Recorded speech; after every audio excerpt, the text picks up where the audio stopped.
Well, what's the president up to? Is he doing what he does well? Is he simply sticking to his strengths? Or is he trying to bypass what he sees as a problem area, meaning the National Press Corps? Roger Simon's chief political columnist for Politico, and Susan Page is the Washington bureau chief for USA Today. Well, being from the Politico, you must be very proud, Roger, because you were the only news organization that writes as part of its work that got called on at the press conference the other night. He skipped the New York Times, the Washington Post, the LA Times, the Wall Street Journal. He didn't call on any of those people, but he called on you guys. That's as it should be. He called on Mike Allen, who asked a great question. But seriously, all the upset that has followed this. It's not an upset. I'm just asking. No, but it proves that the media does not have a thin skin. They have no skin whatsoever. I'm a reporter here. I want to know what's going on here. I don't think anything's going on. I think something's going on. It's not about the reporters. It's about the answers. Do experienced reporters tend to elicit good answers?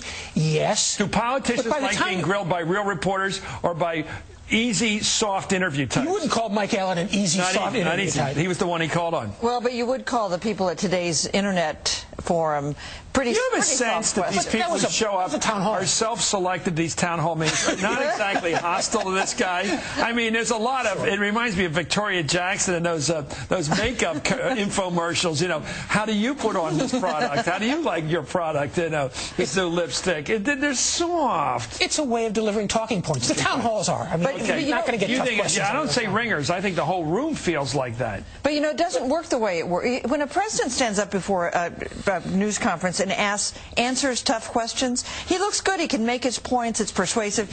When a president, I'm not saying there's anything wrong with the forum he did today, but when he stands up and gets softball questions and does his talking points, it's much less persuasive. It doesn't do the same thing that a real news conference. Remember Nixon used to do these things, these town hall meetings? Yeah, he was famous. Bud Wilkinson, the coach from Oklahoma, doing the moderating. Come on, they have like his idea of diversity was have Ed Brooke in the first row. You know, I mean, the African American senator, Republican from Massachusetts. I mean, it's like at school rallies when you ask the principal, what can we as to improve school spirit? Is this a Potemkin Village? The town halls always are, but I don't think the president he's not substituting them for the news conferences. He just did a news conference. The reporters were free to ask him whatever they wanted to ask. Look, can I ask a tough question? Sure. Why was the press conference so dull the other night? Didn't you wish, without knocking anybody, a Sam Donaldson had walked in the room, or a Leslie Stahl, or a Chris or Mike Wallace, just some tough... That one guy from that one CNN question was a little bit snarky, just a little bit. I'll tell you why it was dull. And the president came back at him as if he had broken the rules. No, it was dull because the president refused to commit news. He knows how to answer a question.